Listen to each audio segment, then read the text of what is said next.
And welcome to Mock the Week. I'm Dara Breen. Joining me this week are Andy Parsons, Sarah Pascoe and Josh Widdicombe, Rob Beckett, Hugh Dennis and Gary Delaney.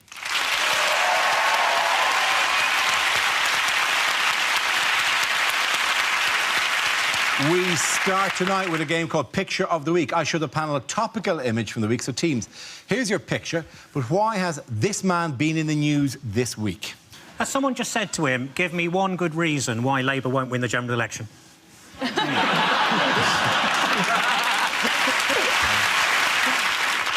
think he swallowed some milk and he's going to do his impression of the human zit.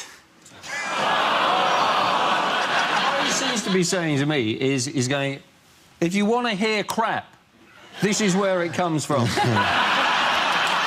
Well, actually, they say that the distance between a man's thumb and his forefinger is the likelihood of him ever getting elected Prime Minister.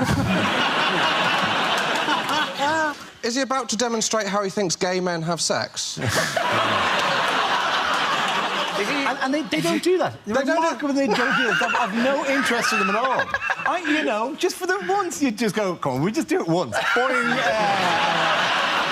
Dara, you're there in the background. Can't you tell us what he said?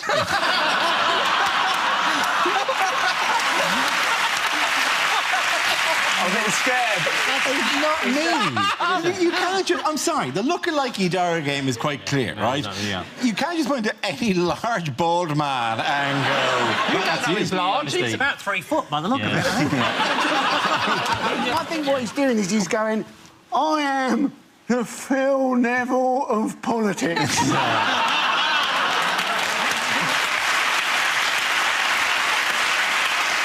I'm going to accept that as the correct answer. Yes, it is the Labour leader, Ed Miliband, in the news this week as he's been attacked by the press and some Labour MPs for the latest in a series of perceived gaffes. What's the latest one? A photo was taken of him holding a copy of The Sun, wasn't it? That was sent to every house in Britain. Yes, It's quite a sad picture, isn't it? He looks like a teenager who's looked at page 3 and he's hiding his boner, really, doesn't he?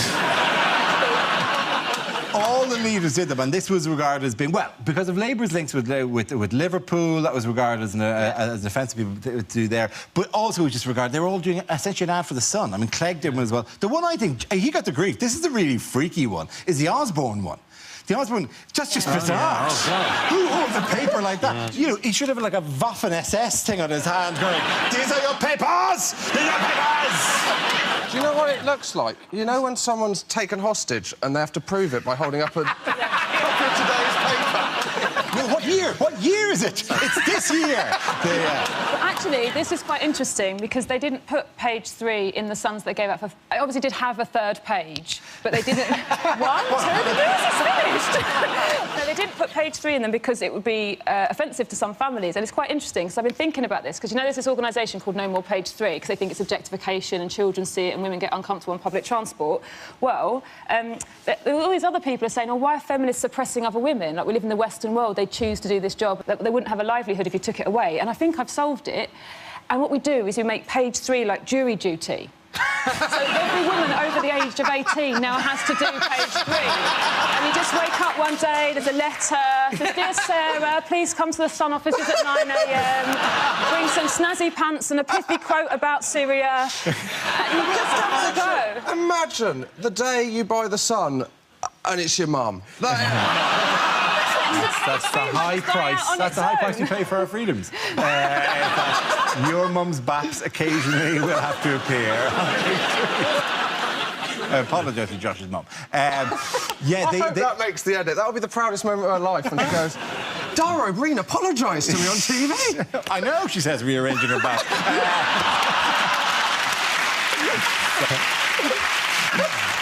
I apologise again. to all women for that motion. I'm not sure what that's supposed to indicate. I don't get the point of getting them holding the paper. Like, why is Ed Miliband holding the Sun? If you're PR people should get them in the Sun. Do you know what I mean? If they can't get them in the proper page, at least Dear Deirdre, like, oh, I betrayed my brother, now he won't talk to me. I'm bored. They keep banging on about his gaffes. How many houses has he got?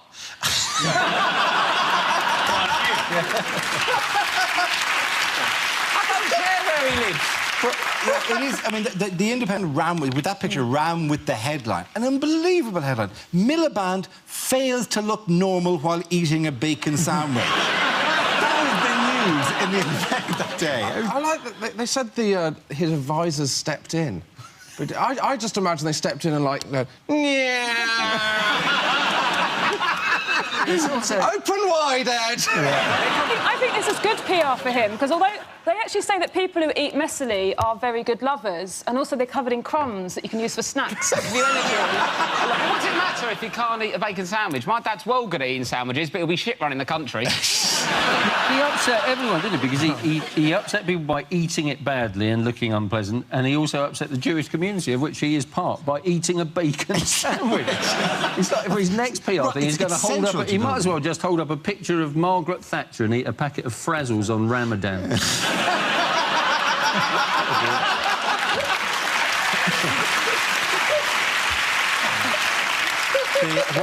What other gaffes is he purported to have made? He was asked to estimate how much the average family spent on food shopping, and his answer was, that depends how much you're spending, which is right. That is the right answer.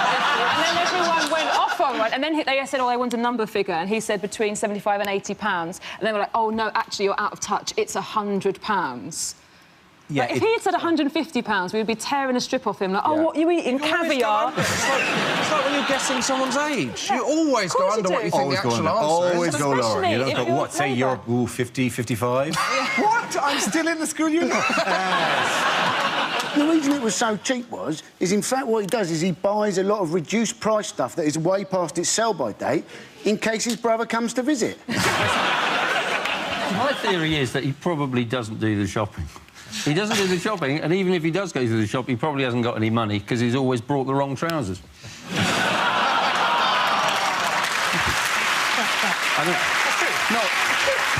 I had to think about that joke for quite a long time before I launched it. I don't want him to know how much groceries are. Like, I know that. I want him to know about things I don't understand, like the economy, healthcare and spelling. Yeah. We spend too much in my house because my boyfriend's obsessed with nectar points. So he buys whatever gives you extra nectar points because he thinks if there's an apocalypse, the nectar points are going to outlast sterling as currency. And he might be right. You can't do that because technically you're an unsecured creditor of the supermarkets, because I got wiped out on my Nando's card. I'd built up 2 chickens and then they changed the point system. I was absolutely livid. And I hope you're watching, Nando's. I haven't been back since. I'm a man who takes chicken very seriously. That is like, if that was a joke, you would have said more than 2 chickens. It was clearly so small an amount that came from the heart. No, there is no humour there. That is just genuine anger. I'm not so bothered about social justice and the NHS, but if I'm owed a free chicken, I bloody well want a free chicken.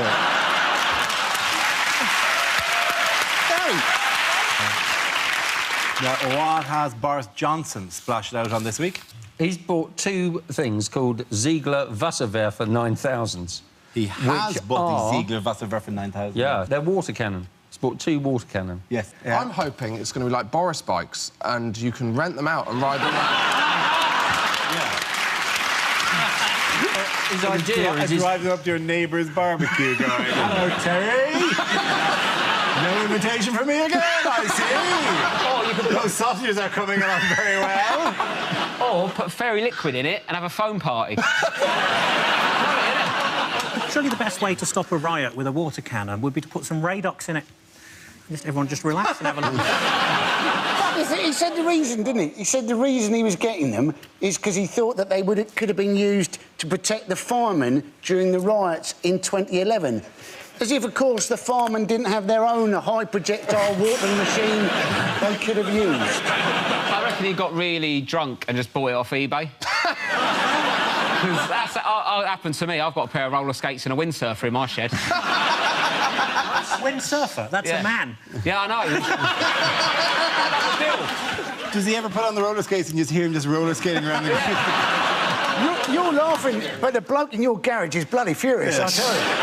What's he doing in there? He's in the shed, isn't he? He's moved. Do you move him around every so often? Yeah, because otherwise you get spare bedroom taxed.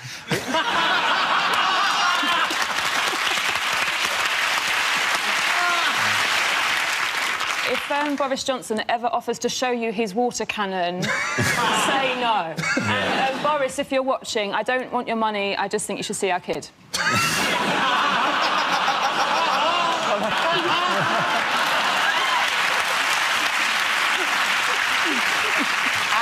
the end of that round. The points go to Rob, Hugh and Gary.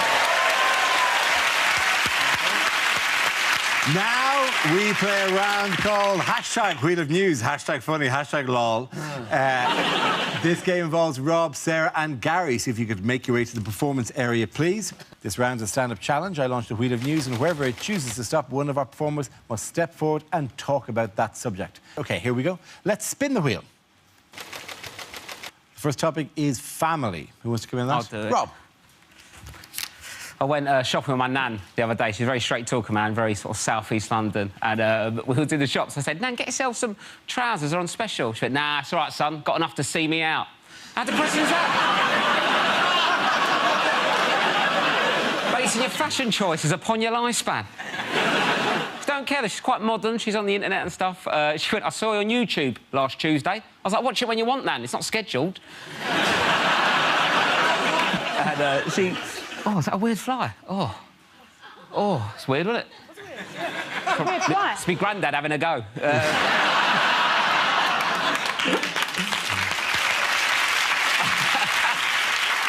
I went to visit her recently. Her internet weren't working, right? She went, can you sort my internet out? And all right, Nan, show me how you normally log on to internet. I'll see what you're doing wrong, get it done. She went, what I'll do is I click on the start button. I was like, right. She went, I go into programs. I was like, right. She went, I go into accessories. I'm like, well, that's wrong, but carry on. Should I go into games? I'm like, oh, God.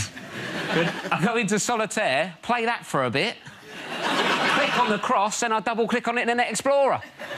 And I'm sitting there thinking, you could probably cut out the middleman now. And I was worried that she's at home thinking that she has to play solitaire to get online. I need to send that email, but I cannot face another card game. I'm sick of it.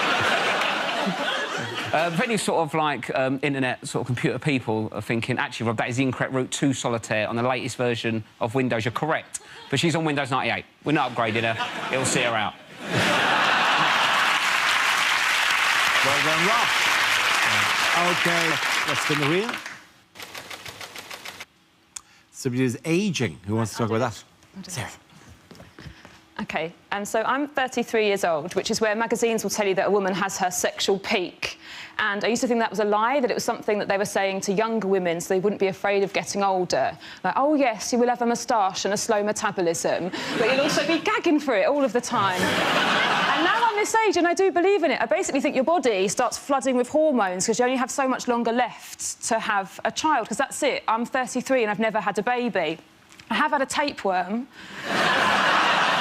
It's not the same. And, but the trouble that I'm having is... so my boyfriend's also my age and he's experiencing a lot less interest in sex. He's having a sexual slump. Because apparently boys have a sexual peak when they're around 18. And that is not fair. That is a horrible trick that nature has played. Because an 18-year-old doesn't want to have sex with me any more than I want people to know that I've done that. and it's not fair. It's not fair, because when I was a teenager, I didn't particularly enjoy or understand sex, yet I had it all of the time, out of politeness, or to stay friends with someone, or say thanks for the lift. Thank you very much. Well done. Very good. So that leaves us now with Gary. Let's see what you've been at for. Gary, let's spin the wheel. And the topic is shopping. Away you go. I bought a slimming magazine in W.H. Smith's. I didn't read it, I just wanted a big bar of Galaxy for £1. I bought some fancy pens at a nudist art shop. Felt tips? No, but I touched a couple of bollocks.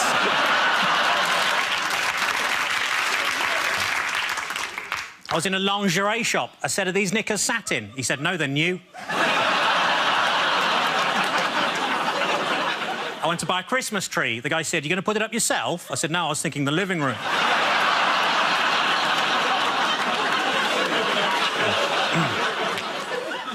Bought a chameleon, lost it. Why is it that when women go to the toilet in pairs, no one minds, but when I did it, I got thrown out the greengrocers?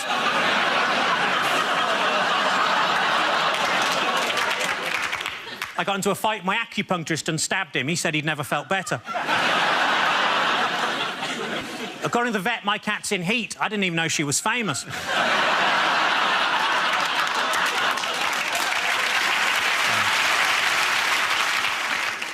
friend of mine keeps going on and on about how good his orthopaedic shoe is, but I think he's built it up too much. I bought an advent calendar for Jehovah's Witnesses, but on every door somebody tells you to fuck off. Thank you. Oh, brilliant. But at the end of that round, the point's going to go to the ladies. Come on back. The next round is called If This Is the Answer, What is the Question? On the board are 6 categories. Sarah, which category would you like? Sport, Sport. please. OK. Very big at the moment. Sport. The answer is 3 billion. What is the question? Is the question, how many sleeps are there till England wins the World Cup?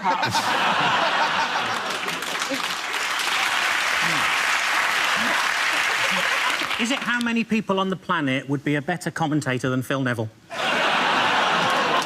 Is it how many people will have to die in the Middle East before Tony Blair thinks that he might not be the best peace envoy there is?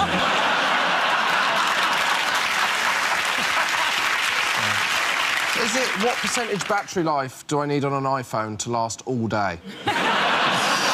Is it about how many hairs were in the swing bin at the end of Chewbacca's full-body waxing? Is it the amount of adverts Joe Hart's been in? Is it how many free chickens is Gary now going to have delivered by Nando's? And I would do it! You would pour yourself out for the free chickens. Is it how many times has David Cameron said to Nick Clegg, shh, not now?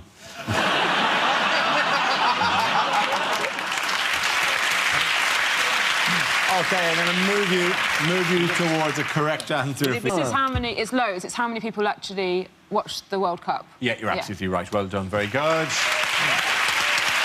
Well done, Sarah. Yes, the question I was looking for was how many viewers around the world are claimed to be tuning into the World Cup. This is the predicted figure of worldwide viewers, with some estimating it'll reach as high as 3.5 billion. FIFA expects the tournament to be the most watched TV event ever. At the time of recording, we don't know the result of England's second game against Uruguay, which possibly determines whether or not you reach the tournament's knockout stage, and certainly determines the mood of a lot of people watching the show at the moment. So, sad face, happy. Different know where to go on this, to be honest. So, best luck, hard luck, you know, them's breaks. I can't stand it! Well, you can't stand winning a match as successfully as that. Yes, that's right, I love it. I'm sure the fans don't really matter what the score was, as long as everyone tried their best, right? Yeah, high five, everybody. Some things aren't worth joking about. What's the betting? Somebody said to Wayne Rooney, Uruguay, and he said, yeah, no, and Colleen's a girl.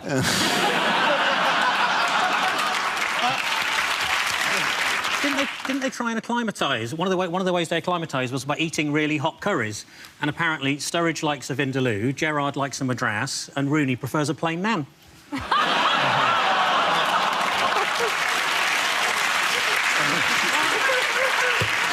It was like 10 years ago. When are we going to forget it? Like, When you asked back in This show time will and didn't never do it. forget things like that. They are changing lots of things about football this year, and I think actually we could move that a little bit further. I've got some suggestions to how we can improve the World Cup. So, for instance, listen up. When someone gets a free kick, they shouldn't have to use that on the ball. They could use it on any of the other players or the ref. Use it anywhere. Also, when there's substitutions, I think that should be like online grocery shopping. Like, oh, you asked for Theo Walcott, but we couldn't find him. So we've sent you retired cricketer Ian Botham.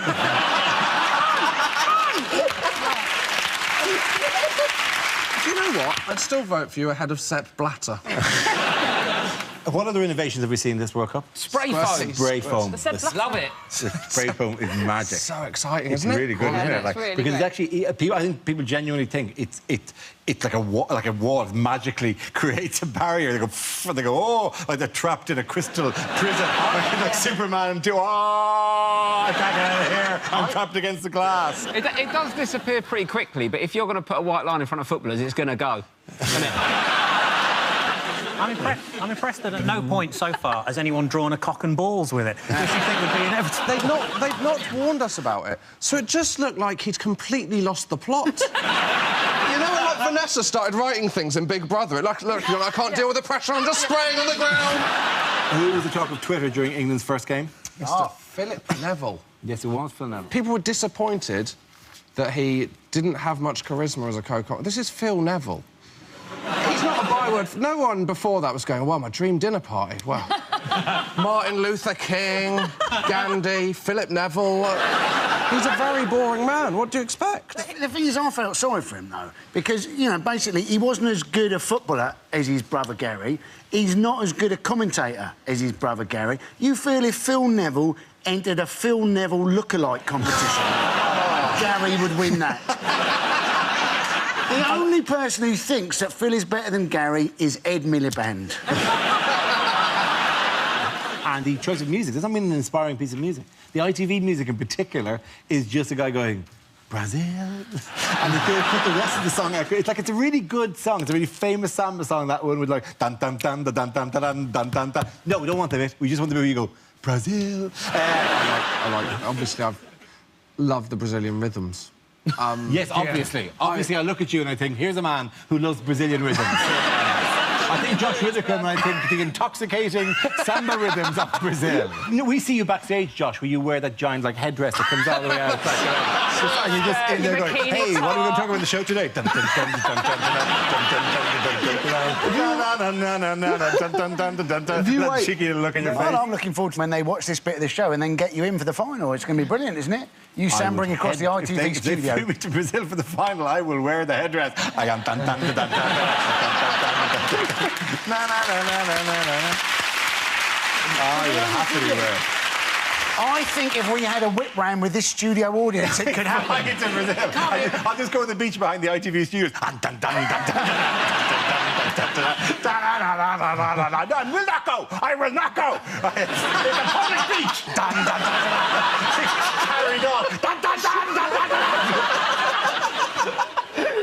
Climbing up the glass window behind the BBC studio. Bam, bam, bam, bam, bam, bam.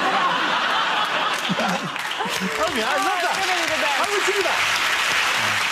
The England football team, they had all their passport numbers revealed, didn't they? They got them given out. Apart from Wayne Rooney, who doesn't, in fact, need a passport anymore since he's been chipped. So...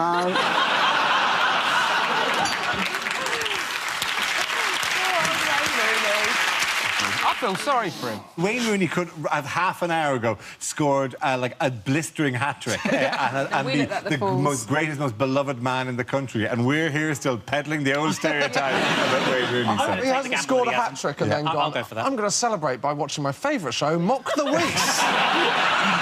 I bring them a whole satellite thing in the dressing room. Come on, guys, let's watch Mock the Week in the dressing room. I was spraying, oh, what a result. I wonder, has the good news filtered through at home? Huh? Oh, come on. And next to him is Phil Neville going, oh. Ed Miliband's joined them in the dressing room to celebrate. Boss of Nando's. You think the boss of Nando's, Ed Miliband, Phil Neville and Wayne Rooney are on a night out in Rio tonight watching the show? Yeah, going, damn right. Our stock has never been higher. Dun, dun, dun, dun, dun, dun. At the end of that round, the boys go to Josh, Sarah and Andy. Now we come to scenes we'd like to see. So if everyone can make their way over to the performance area, please. I'll read out this week's topics, and then we'll see what our panellists can come up with.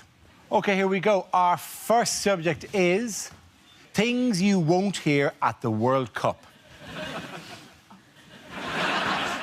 No one's guaranteed a start in this England team. The only thing that's nailed on is Wayne Rooney's hair. Oh, that was a horrible two-footed lunge, but it was the only way I could shut Phil Neville up.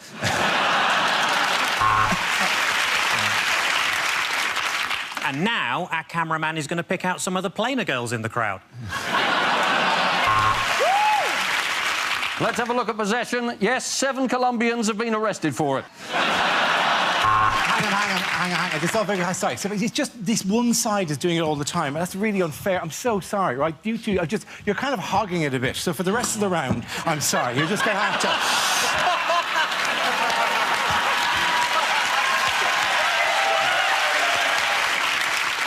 Things you won't hear at the World Cup. Dun, dun, dun, dun, dun, dun, dun, dun, dun, dun, dun, dun, dun. Sorry, excuse me, I'm resuming. It's the first time that most people have ever seen Dara's legs, ladies and gentlemen. That's Messi. Oh, Messi. Yes, Wayne Rooney should never have a half-time orange unsupervised. There's little doubt now that Cristiano Ronaldo is one of the world's all-time greatest twats. Welcome to Sugarloaf Mountain, the hardest level on Candy Crush. And that's a very soft tackle, as Pele hasn't taken his tablets yet. Is he the finished article? That's the question. He did very well against Italy, but Sterling has traditionally performed very badly against the dollar and the yen. And now we go over live for Nigeria against the Ivory Coast and our commentator, Ron Atkinson.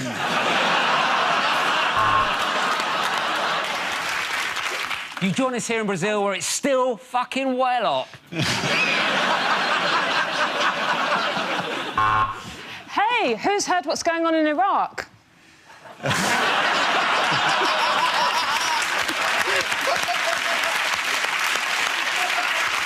There's 6 Brazilians in the wall and 2 in the foundations.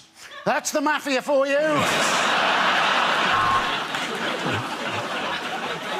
4 years later, Paul the Octopus is back.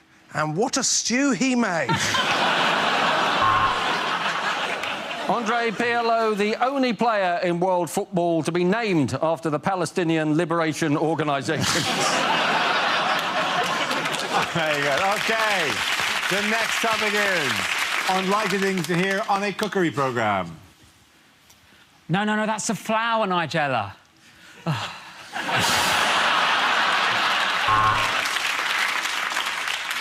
You've got to be very careful when handling raw meat. But if your wife does walk in, close the laptop, pull up the trousers and feign ignorance. The thing to remember when making your own pesto is you're wasting your time.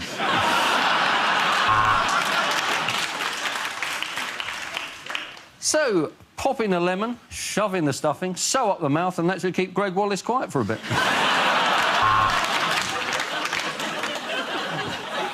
No, I'm afraid those aren't bacon bits. I've just got a bit of eczema at the moment. If you add vodka into the tomatoes, it really brings out the flavour. And if you add it to your wine, you can pass out before the kids get home. You should be able to get the ingredients for this anywhere. They are goat's horn, chervil, and the frozen tears of an elf. I'm Anthony Worrell-Thompson. Today we're going to be needing salmon, noodles and parsley. So I'm going to nip down to Tesco and shove them up my jumper. That's enough cooking. Next up, we got some twat trying to flog a book.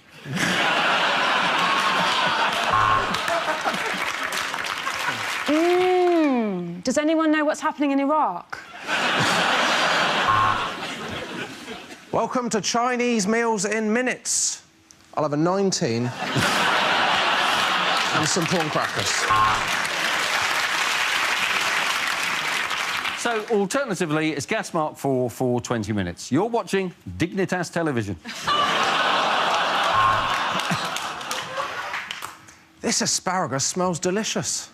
Now, imagine what it tasted like when I ate it yesterday.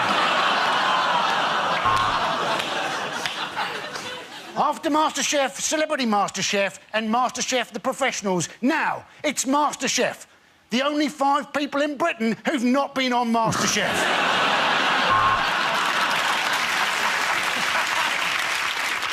We'd like to apologise for the misprint in this week's Radio Times. Paul Hollywood is, in fact, a massive cook.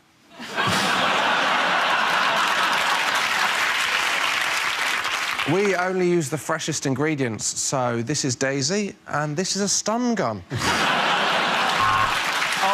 the end of that, the points go to Rob, Hugh and Barry. And that's the end of the show. This week's winners are Rob Beckett, Hugh Dennis and Gary Delaney. Commiserations to Andy Parsons, Sarah Pascoe and Josh Whittaker. Thank you for watching. I'm Darwin. Good night.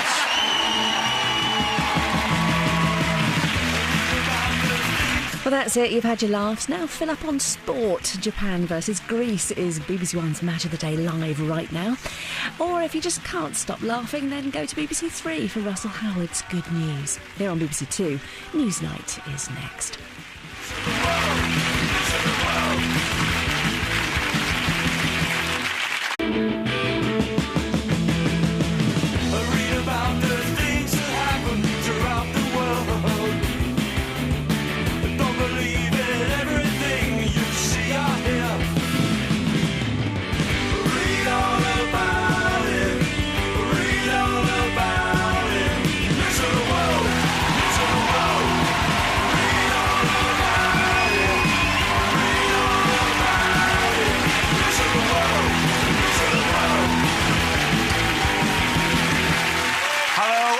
Welcome to Mock the Week. I'm Dara Breen. Joining me this week are Andy Parsons, Angela Barnes and Josh Widdicombe, Ramesh Ranganathan, Hugh Dennis and Miles Jupp.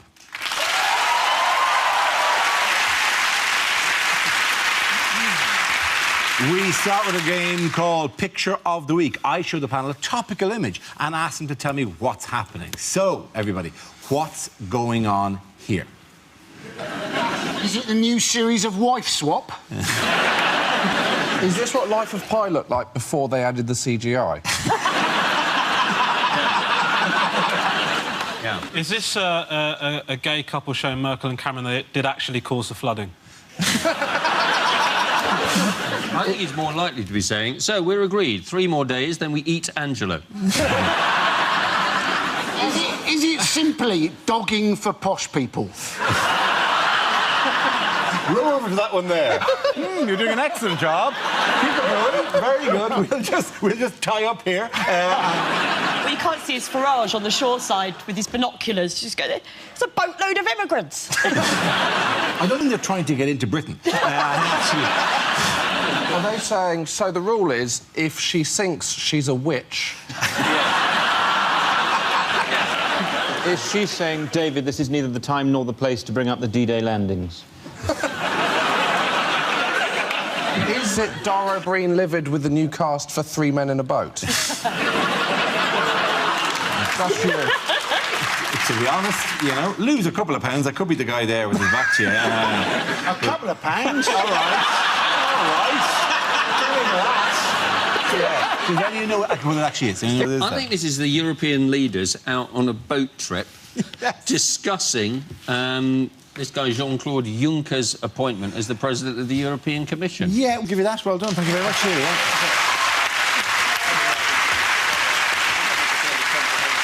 Yes, this is a picture of David Cameron lobbying European leaders to block the appointment of former Luxembourg PM Jean-Claude Juncker as the new President of the European Commission. Cameron continued his offensive this week, demanding an unprecedented vote on Juncker's nomination. The reason that we don't want him to be President is because he's a federalist, which are people who like Roger Federer. And their time has passed. Yeah, their time is over. We're not interested, we're not engaged. I think they should combine the election of the leader of the European Commission with the Eurovision Song Contest. So, How is combining 2 things that we're not interested in going to make it more interesting?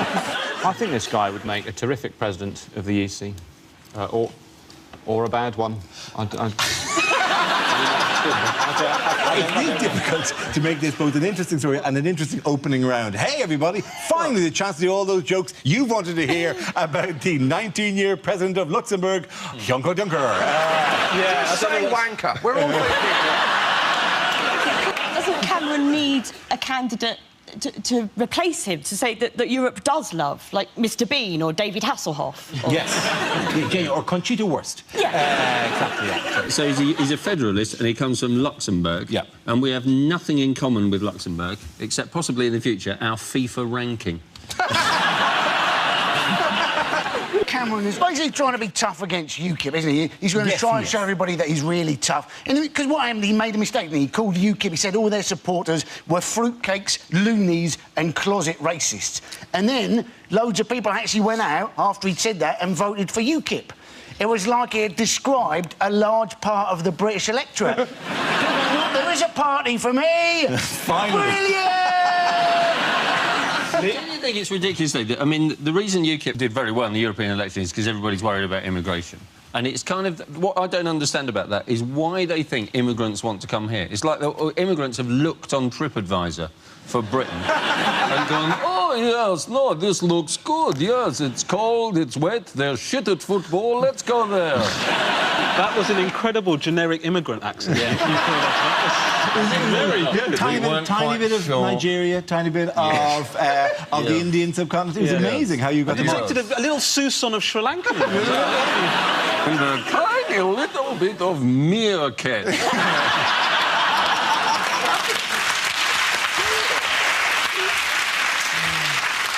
In other news, what has David Cameron claimed he can't get on holiday? Oh, this is the idea that he can't actually get mobile phone reception when he's on holiday in Cornwall. Said that he couldn't actually hear President Obama on the phone once. And you're thinking, surely that's just Obama, isn't it? Going, oh, I can't be asked to speak to Cameron. I'm losing you, David! I'm losing you! Bye! It's a very kind of terrifying situation that World War III could break out, but David Cameron would not know and be at the Penzance Otter Sanctuary. Shall we invade Iran, David? Sorry, I'm at Trago Mills doing my shopping. Yeah, that's good West Country knowledge. That's excellent West Country knowledge. Have you been to Trago Mills? I've never been to Trago Mills. What is it, please? It is a shop. Thank you. It's a shop halfway down the A38 that sells cheap carpets and sports equipment, and it's also made to look like a mock Tudor castle, and it has peacocks roaming the grounds. Trago Mills sounds like a bad guy from a Bond movie. Yes.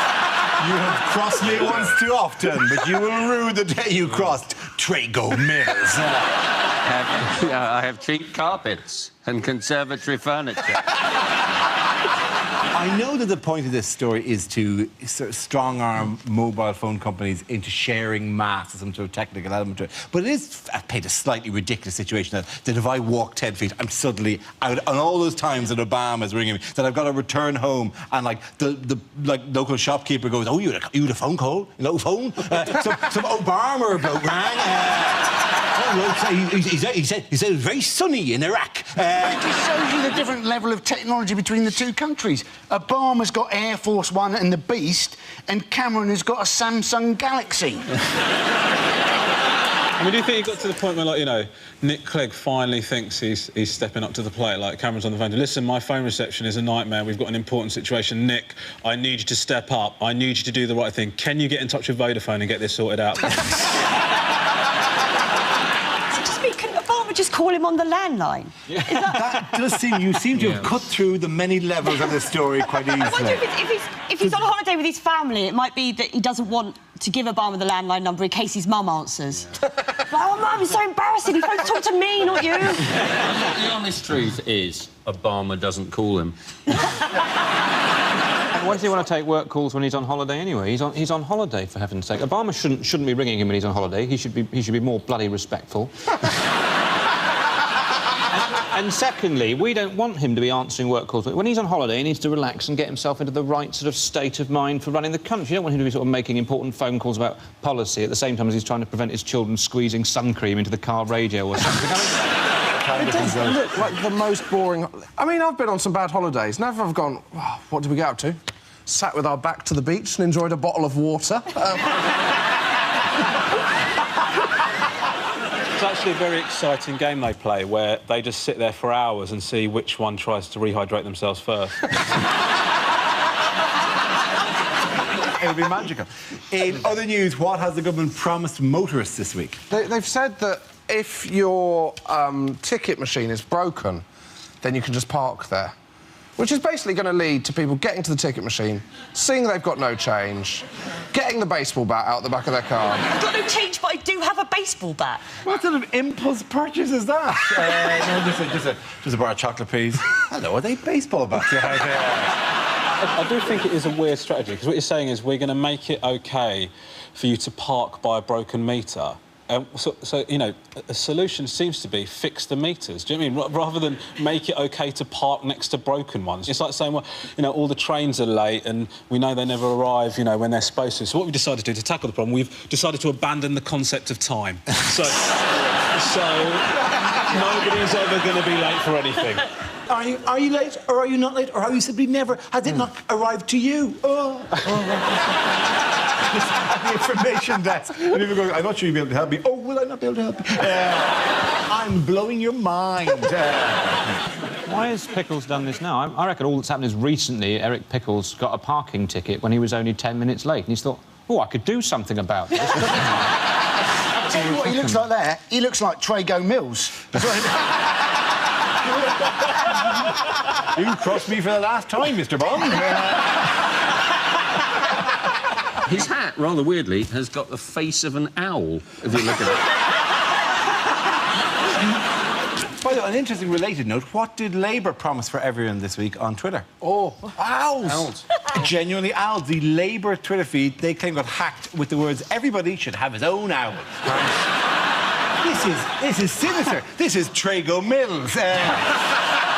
He's infiltrated both political parties at the same time. Well, I don't know. I think it's giving birds of prey away. I think it's a quick fix, but it's not a long-term solution.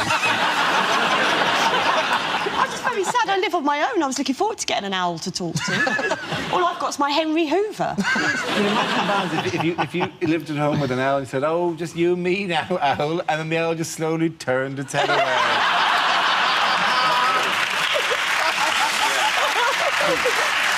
OK, at the end of that round, the points go to Josh, Angela and Andy!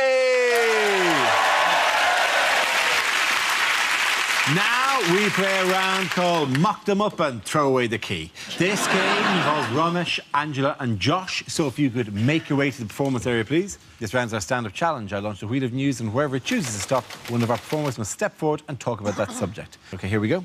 Let's spin the wheel. The first subject is food. Who wants to come in on that? Josh. I'm not a fan of people that are pretentious about food, the kind of people that pretend they like dark chocolate. And by that, I mean anyone that claims to like dark chocolate, because no one actually likes dark chocolate. No one's eating normal, nice milk chocolate going, well, this is good, but I wish it tasted a bit more like paracetamol. All this pretension. I went into a cafe for breakfast the other day. One of the things they sold on the menu, toasted bread. That is called toast.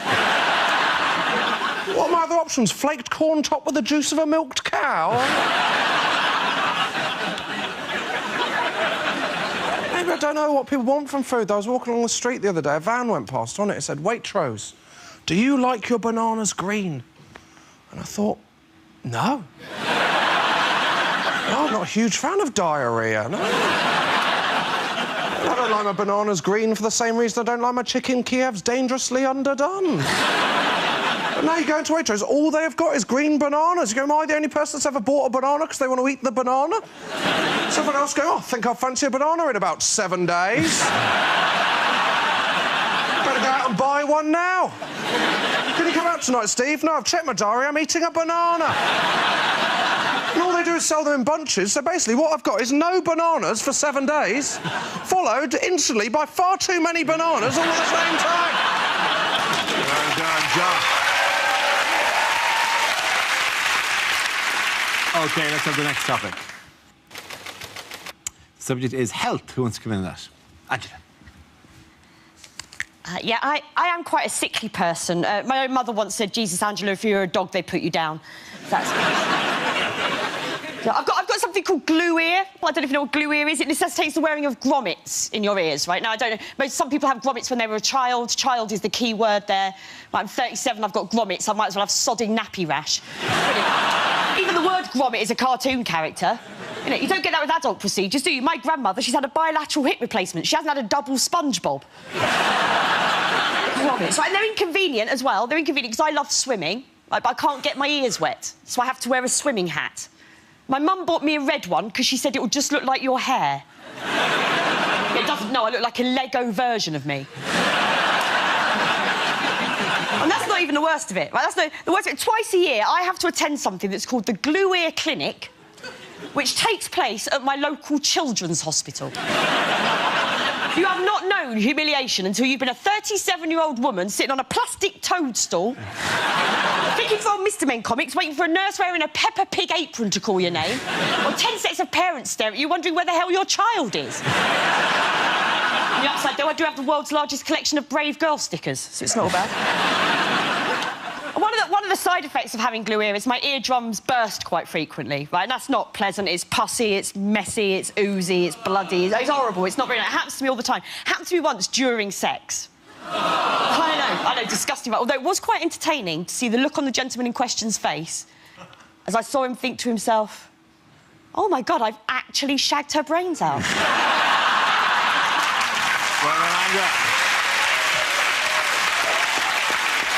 OK, that leaves us with Ramesh. Let's see what you've been left with. Let's spin the wheel.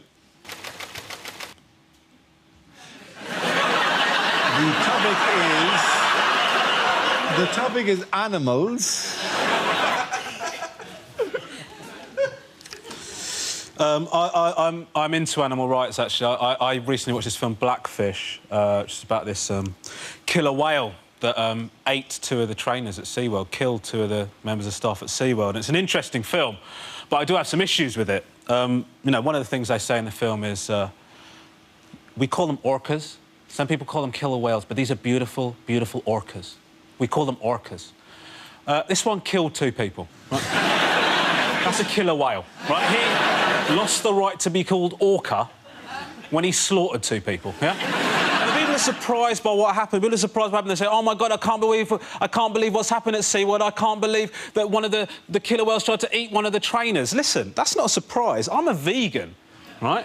If you make me dance with a sausage on my nose for long enough, eventually I will try the bloody sausage, right? I don't think that's a surprise. And the film is presenting obvious stuff. I was talking to an intelligent person about Blackfish. He said to me, I can't believe what's going on at SeaWorld. It's disgusting. I can't believe they kidnapped them from the wild. How else did you think that they got them? Did you think there was some sort of recruitment drive? And the thing is, you know, is they want to set this whale free. They want to set Tilikum free because he killed 2 people. Because he killed 2 people, they want to set him free. I mean, that's the opposite of crime and punishment, isn't it? I mean, people say because he lives in such horrible conditions. Listen, people live in horrible conditions. We don't let them off for doing stuff. You don't say, oh, Derek here killed 6 people. We can't do anything about it because he lives in Hastings. Thank you very much, Robert. I'm going to give the point to Angela Barnes there. Everything come back. Thank you very much. Well done.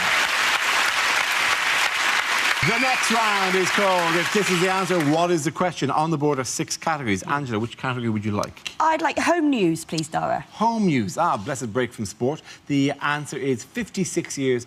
What is the question? Is it how long does it currently take to get a UK passport? Is it what the minimum prison sentence should be for anybody that takes their shirt off in the summer? I find it unacceptable. I remember, like, when it used to be hot days, my dad would open up the curtains first thing in the morning and say, the white people are going to get naked today.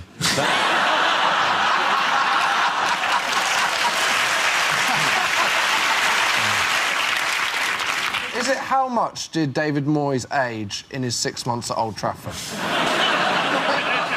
How long would most blokes happily sleep in the same sheets for? What does a 2-minute match summary by Phil Neville feel like? Is it how long has Prince Charles been thinking, oh, any day now?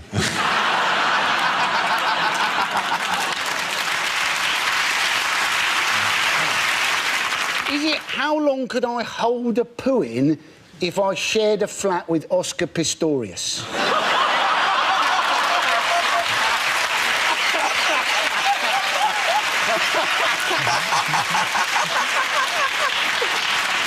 I'll tell you what, that is the Flatshare sitcom I want to see. How long would it take to collect sufficient owls for Labour to honour their manifesto commitments? Is it how long since England were last eliminated in the first round of the World Cup? Absolutely. Thank you very much, Josh Winston. Very good. Yes, the answer I was looking for was how long is it since England last failed to progress beyond the group stage of a World Cup? Were you surprised? Were you gutted? No. No, I mean, we didn't lose all our games, did we? I mean, I thought we managed a very creditable 0-0 draw. with the 2,500 to 1 outsiders. So, you know, people said we had low expectations, didn't we? And then we all got disappointed when we were knocked out after 2 games. So, obviously, our expectations weren't quite low enough, were they? What was it? It's the players as well. They didn't... Wayne Rooney said that if we'd won, we'd have gone through, and that's the main lesson to learn. and you're going, if that's the main lesson to learn, we really need to go back to basics. Well, they were Liverpool, though, and Liverpool had 5 England players in the match day team, didn't they? There was Sterling, Sturridge, Johnson, Henderson and Gerrard. And, of course, Uruguay had 2 Liverpool players in the squad, Suarez and Gerrard again. So... Very busy man that day, wasn't he? Yeah. It's interesting, because I'm finding out, now that England are out, I'm finding out about the backgrounds of all my friends, because suddenly my friend the other day was suddenly, you know, well, actually, I'm half German, so I'll support Germany now. So you kept quiet about that on D-Day, didn't you? Didn't you, Gunter? Yes, well, I thought it was an unfortunate thing to bring up on the boat. I've actually just started pretending I'm Costa Rican. I will switch to whatever I need to, you know. I'm in the cricket, I'm very Sri Lankan at the moment. During the Ashes, I pretended I was Aborigine. Like, I don't care. I will go wherever the results take me. If I were Roy Hodgson now, I'd be a pundit, because, like, he could be a pundit anywhere in the world. Apparently, he can speak 5 languages. Yeah. Roy Hodgson, which is literally 5 more than Phil Neville. So... Roy Hodgson always looks like a man who'd be far happier inside eating soup. What did a lot of England fans find enormously irritating immediately after the matches? Reality. It was England footballers doing adverts. Yes. Things like the Carlsberg fan squad advert. Yes, there was a series of ads that people found there were complaints about, you know, Joe Hart and his dandruff, which, luckily, he's still beaten. Good man, Joe, well done. I said, why does that company, I'm going to give them the free ad, that company who does an anti-dandruff shampoo, which you all know, you say the word anti-dandruff shampoo, and bing, why do they even spend money? Who goes, maybe I'll have a competing anti-dandruff shampoo for my shampoo? Well, there's one company who makes it. Some of us, Dara, are still worrying about dandruff. It's an unusual put-down, isn't it? Because on the one hand, zing, I'm bald. But yet, on the other, you don't come out of it like a prince, has to be said. I'm not going to lie to you, I didn't think it through. Take that, bald man. Oh, you social loser. Yes, it has to be said that some of the England squad were probably not as well known as others. There was a young squad, a new squad. I mean, for example, there was this range of commemorative mugs that was brought out, and they were there on sale. And we're not making this up. And all the members of the squad, particularly Chris Smalling, the Manchester United defender. I cannot believe they put Theo Walcott's picture on there. It's mortifying, isn't it, actually? Yeah. That's Smalling, and for reference, a picture of... I hope there's not a mix-up and Chris Smalling's now going to have to be the President of the United States of America. Well, what happens is, if he's going to get a phone call from David Cameron going, I finally got some service. I finally got coverage. What do we do about the Shia situation? I don't know. Anyway, in other news, what might we be sending out via smartphones next year? Oh, this is a good one. This is smells. You can sell smells over your iPhone. Yes. It's brilliant, isn't it? If you fart in a meeting, you know, just blame your phone. You know, somebody sent me a farticon. I'll just turn that off, you know. You're going to say it's going to be great when Obama finally picks up the phone and goes, Dave, I can smell pasta. You in Trago Mills? We don't need it, do we? Like, it's this constant thing of, like, making things that nobody is... being on the phone to someone, I go, do you know what would make this so much easier to understand what you're on about? If I could smell you. There is a good use for it. For instance, if you're seriously into collecting your cheeses, you don't actually keep them in your own house. You keep them at someone who owns a cheesery, and you say, you know, you ring up and you say, how's my camembert doing? And he goes, well, I can let you know. And he goes and he records it and he texts you, you know, where, you know, you think, well, that needs another 10 years, that sort of thing. Do you genuinely phone up? Do you genuinely check on your... No, mate, I'm improvising. I don't know how the other half live. Has back in round the with Josh, Angela and Andy. Now we come to scenes we'd like to see. So if everyone can make their way over to the performance area, please. I'll read out this week's topics and then we'll see what our panellists can come up with. OK, here we go. The first subject is unlikely things to hear in a school assembly.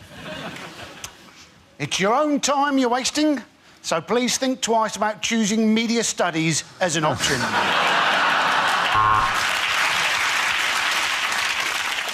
We are not involved in extremism, and any suggestion we are is deeply offensive to us all here at the Jihadi Death to the West Academy.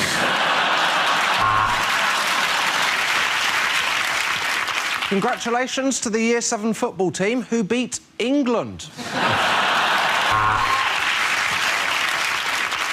There are 2 new girls in the school today, thanks to Louise in Year 9, who's just had twins.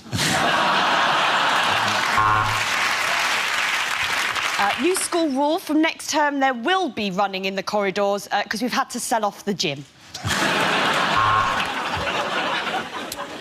Just this morning, we confiscated a bag of cannabis and now we're asking all students to come forward if they've got Pringles.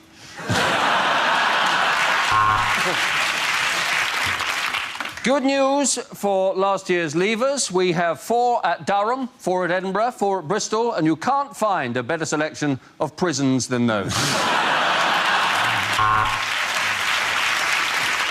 And now for show and tell. And here is Miles with his cheese collection.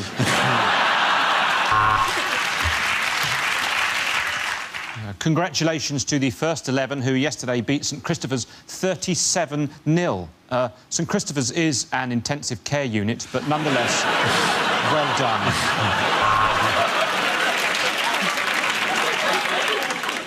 Well, I'm really sad to be leaving you as your maths teacher. I've got no idea why I've been made redundant because I've always felt that I've given 110%.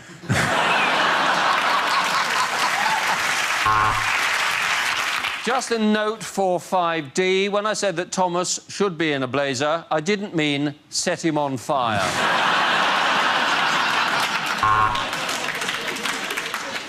So, Ofsted inspection this morning, so burqas off.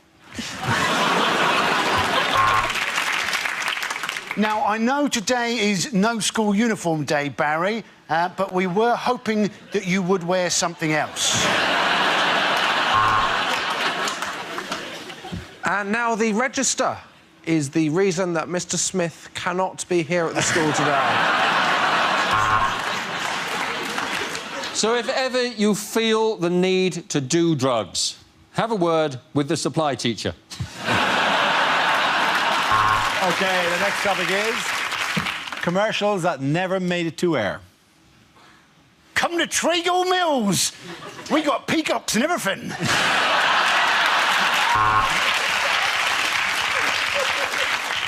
We've got surprises in store. The escalator's broken and the staff know fuck all.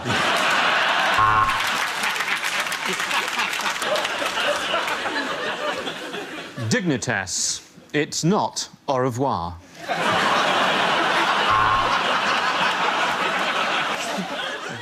Have you had an accident that wasn't your fault and has ruined your life? Next time, use Durex. Try uniform dating, because with the way government cuts are going, pretty soon it could be the quickest way to get a policeman to your house in an emergency. If you can find it cheaper anywhere else, tell us and we'll burn their shop down. The DFS sale has ended.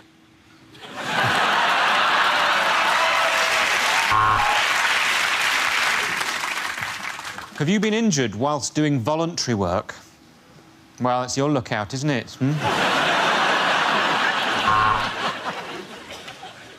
The Dyson hand dryer. The perfect way to drown out the sound of somebody having a shit.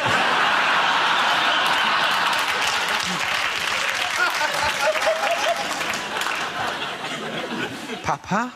Papa? No, I'm sorry, Nicole, we've lost him.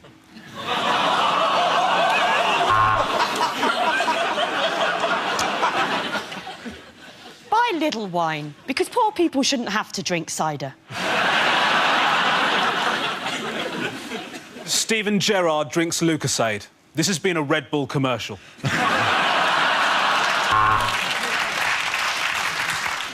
News International. When you talk, we listen.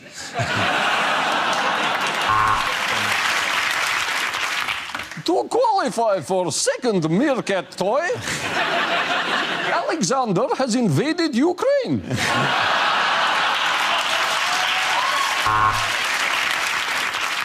Milk. Try and forget it came out of a cow's tits.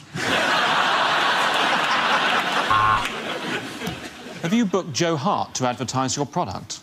Have you paid for advertising space until the end of the World Cup? Then you may be entitled to compensation. At the end of the points go to Josh, Angela and Andy.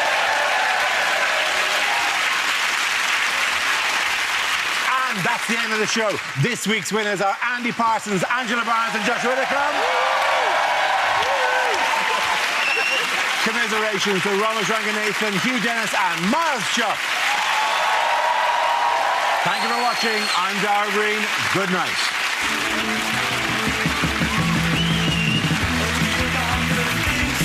Another of his dangerous experiments with some alcohol and a pump. All the best bits from QI tomorrow at 9:30 here on BBC Two. But next, it's News Night.